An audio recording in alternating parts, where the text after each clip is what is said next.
So my thoughts going through units 3 and 4 from Google Fundamental Training is that it was pretty easy. I already knew about Google Forms. I think the only new thing I learned was from Unit 4 with the Google Chats. Personally, I wouldn't use them since most schools restrict the Google Classroom Gmails, so we don't get that access in high school or middle school. Usually they have a preset email on Microsoft, since we can't chat with them per se, and we never use the chat thing.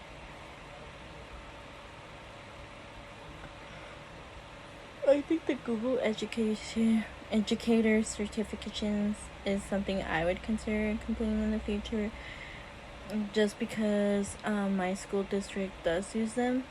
I think they'd be useful, and I could probably use them on a resume saying I know how to use Google technology. Google software. But personally, I think they are useful. My school district moved from, I can't remember what it was called, a backpack to Google Classroom and Shobi, and so for the majority, most of them use Google Classroom. And personally, I liked Google Classroom. It was such an easy format to use, understandable, quick.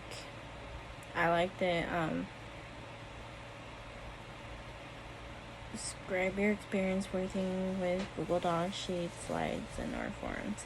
I think the only downside to using Google Docs, anything Google products, was that you had to download them. I was a kid who didn't have internet until I think my senior year when we went into COVID.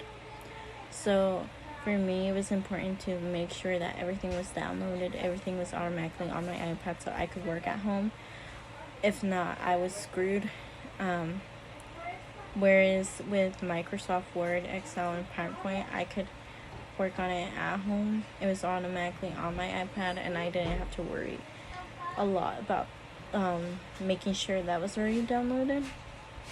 I think that's the one downside about Google. And if you don't know how to use the program for Google, it is kind of tricky to figure it out in Google Classroom, because your format, the one you're seeing as a teacher, is different from the ones you see as a student. So you kind of have to switch it and make sure that everything's looking good. It's not confusing for the students, because sometimes if you put questions and then put an assignment on top of that, they don't see that question. If you put a little bell work in there, sometimes they'll just skip that bell work because they can't find it. So making sure that everything's manageable and easy to find is important for Google. And I think some advantages to Google is the format. It's so much simpler than Microsoft, and it's free. Again, free access for students, especially after high school. And once you're out of school for Microsoft, all your documents that you have on there, they're gone. But once you're out of high school with Google access, it's pretty much easy to just have them connected with 2 accounts and have everything saved. So I think that's some of the advantages and disadvantages of Google Docs.